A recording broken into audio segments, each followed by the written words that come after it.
the Informed Investor Long-Term Thinking Weekly Insights. I'm Rob Black. Joining me today, Adam Phillips, Managing Director of Investments at EP Wealth. Not an ordinary week, and it certainly wasn't boring last week. Let's talk a little bit about it. For the year, the Nasdaq's down 13.4%, but it was up 7.5% last week. The S&P 500 is down 8.8% for the year, but it was up 5.7% for the week. The Dow Jones Industrial Average down 5.5% for the year, but it's up 5% last week. S&P Midcap 400 down 12.8% for the year, but up 2.8% last week. And the Russell 2000 down 16.6% for the year, up 1.8% last week. Not ordinary, not boring. Adam, what do you think about these current market conditions? I think I need some Dramamine, Rob. Look, last week was good. It was nice to see some bounce back in the markets. I think there's a few interesting takeaways with the information you just shared. Number one, the leadership was really driven at the top. And so if this were perhaps a more durable rally or last week's rally that's really started on Wednesday was indicative of maybe some fears about a recession being alleviated, we would have expected to see that Russell 2000 small cap stocks actually perhaps outperformed large cap. Didn't happen. You just mentioned there the return for the week was just under 2% versus quite a bit higher for large cap stocks. So I think that is something that's important to note. You know, we were certainly happy to be in positive territory last week. I think the question is are we in the clear? And I don't think that we are. You know, this very well could be one of these head fakes that we so often see in these types of periods of volatility. You know, we got this reprieve from Donald Trump last Wednesday when he kind of eased up on some of these tariff announcements and said, okay, we're going to take 90 days. We're going to negotiate different things, talk to our trading partners. For now, we're just going to go with these 10% universal tariffs for everyone except for China. And they're at 145% last I checked. And so I think what that means is that we got this reprieve. It showed that so-called Trump put of when he's actually going to come to the market's aid and deliver some good news to stop the bleeding. I think we saw that, okay, that Trump put does exist. Maybe it comes in when the market hits that 20% down territory, and that's about where we were. But I think what this means is that we're going to be stuck with uncertainty for perhaps longer.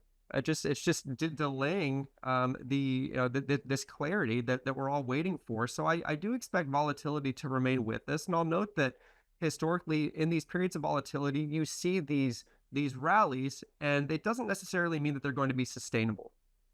So I'll just point to the global financial crisis. And from September of 2008 to March of 2009, when the S&P 500 actually bottomed, we saw about 8 rallies of, let's call it close to 10% or more. We actually saw 2 that were close to 20% that ended up failing, and we didn't actually bottom out as a stock market until March of 2009. So I don't want to get too pessimistic here. I don't want to say this is a crisis, but I think it's just important to acknowledge that historically when you're in these periods of volatility, you're going to see big moves to the upside and to the downside. And that's why in the last video update that we did, I said that you really, this is when you cannot let your emotions get the best of you, and you need to stick to your long-term discipline, stick to your long-term strategy.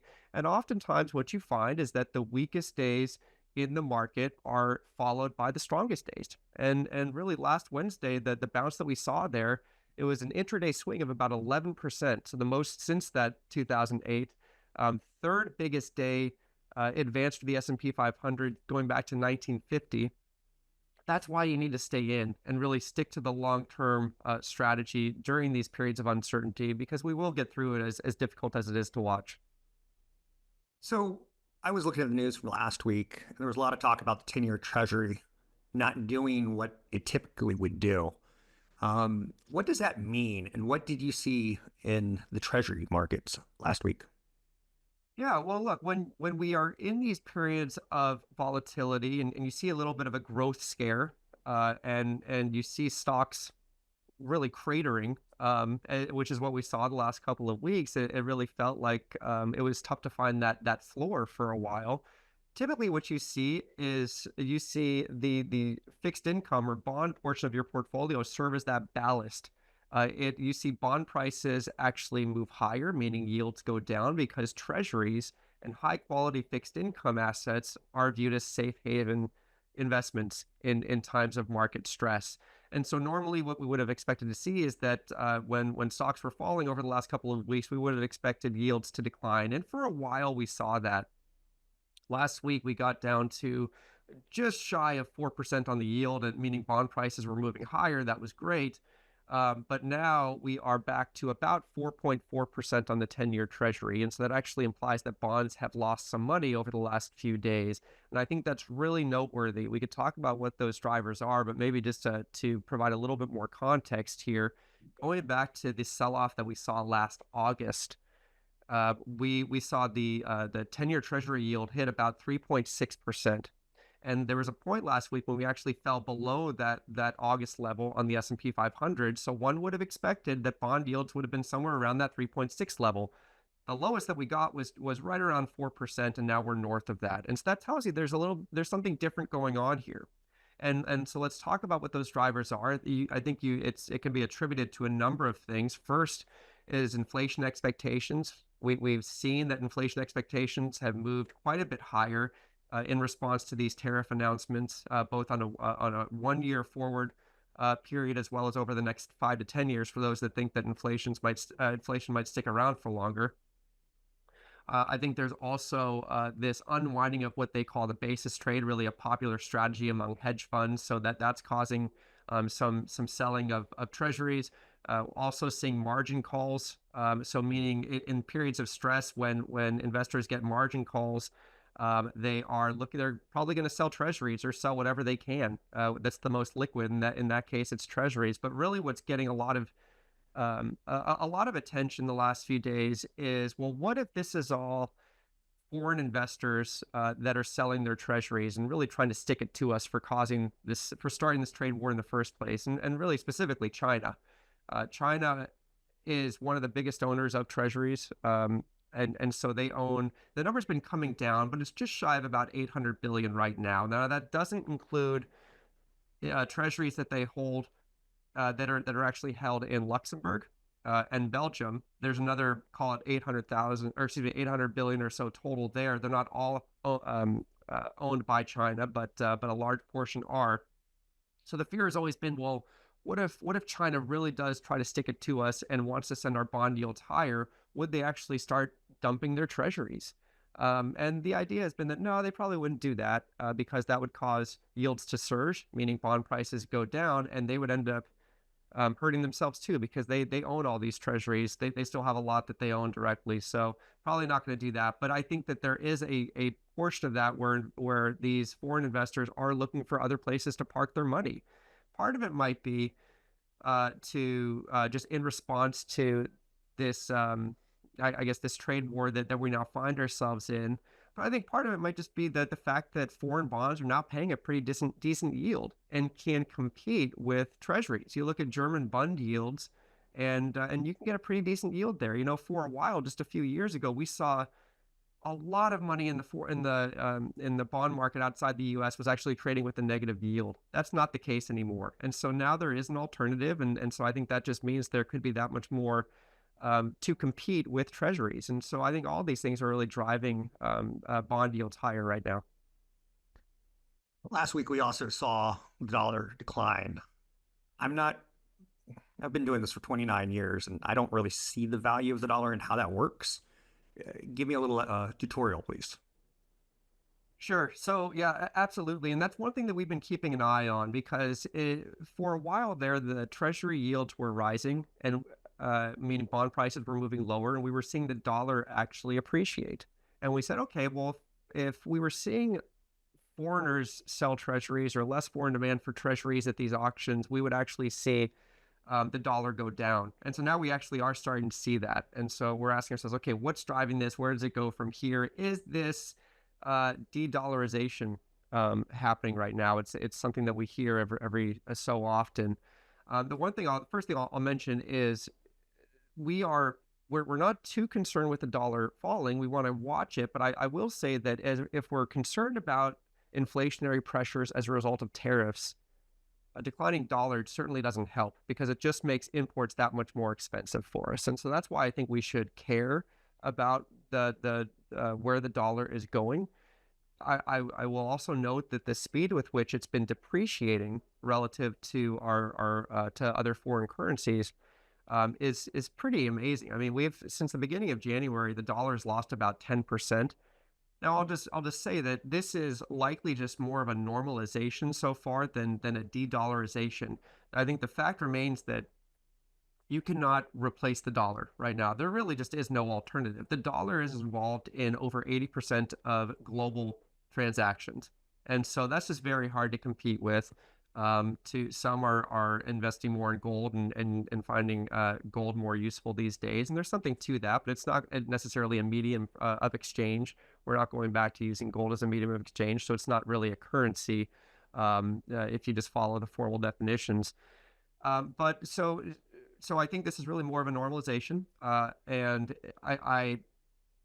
I would take it back even longer and say over the last 10 years, the dollar is still up about 25%, and these things go in cycles. And so one could argue that the dollar was overvalued, and these things need to come back in line. That could be what we're seeing right now. And I'll just say from an investment standpoint, it is something that we want to watch, but we're looking at this, and it's one of the reasons that we have maintained diversified exposure into international markets right now. And you want to be invested. You don't just want to diversify at the company level, at the country level, but at the currency level as well. And so when you're investing in overseas assets, you're effectively diversifying away from the dollar as well. And so we are benefiting while this is happening. Okay, and one more question, then I'm going to let you go. Changes at the IPC. What is the IPC, and are you making changes? What are you doing? Sure. Well, the investment committee or investment policy committee is a group that meets, and we've certainly been talking quite a bit in recent weeks, and as we discuss our outlook and any changes that might be needed to to the various strategies that we run. And the reality, Rob, is that we have not made any changes in response to what's happened in recent weeks. And I think that the temptation is when we're faced with this type of volatility, I think that naturally we feel like we need to do something. And well, things are happening, things are changing. I'm seeing the market decline. I need to do something here, and just kind of right the ship. And the reality is, I think what we are mindful of is that is any psychological bias, and the fact that a lot of people end up making changes just for the sake of change, and that's not what we want to do. Our clients rely on us for our disciplined approach and being very thoughtful in how we manage their assets. And so we came into this year with a neutral posture in terms of our overall asset allocations. So neutral on equities. You compare that to how we were about 8 years ago when President Trump was first entered office. And we said, okay, he's going to be great for business. We're looking at potential for tax cuts, less regulation, all these things which would be good for risk assets. And so we went overweight at that time, meaning we really stepped on the gas pedal across our portfolios at that time. Now you compare that to today, and we entered the year with really more of a neutral posture, as I said, because yes, even though we're talking about tax cut extensions, even though we're talking about again, less of a regulatory burden, these things have the potential to fuel growth. We are also mindful that valuations are a lot higher than they were 8 years ago. Our deficit's a lot higher than it was 8 years ago. It's just a very different environment. So that's the reason that we didn't want to step on the gas pedal this time around. And so obviously right now with the sell-off that we've seen, we are happy that we stayed neutral. We've remained diversified outside of those Magnificent Seven companies within the large cap equity space. And so our portfolios have certainly been able to weather this storm, as we've seen really the biggest drawdowns in those handful of companies that have led the charge here in recent years. And it's not that you want to abandon them completely, but I think that many have just assumed that narrow leadership would continue forever. And we just didn't think that was the case. So we wanted to remain diversified, and that certainly helped.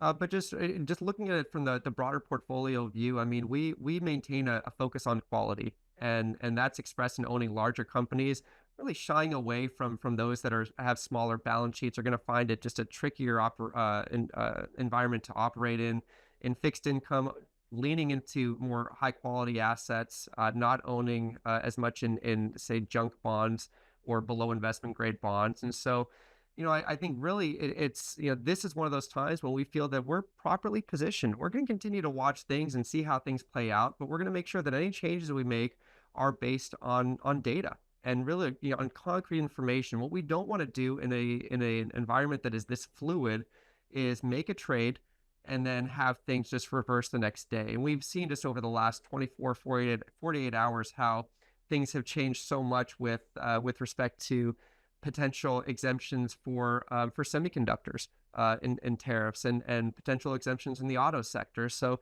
this is a very fluid environment, and so you want to be very careful with any changes you make. And as always, thank you. This is the Informed Investor Insights, and we got informed. I never knew the word de-dollarization, Adam. I learned a new word today. So he's Adam Phillips, Managing Director of Investments at EP Wealth. If you have any questions about the market, communication is super important in financial relationships, so don't be shy. For the Informed Investor Insights, I'm Rob Black. Good day.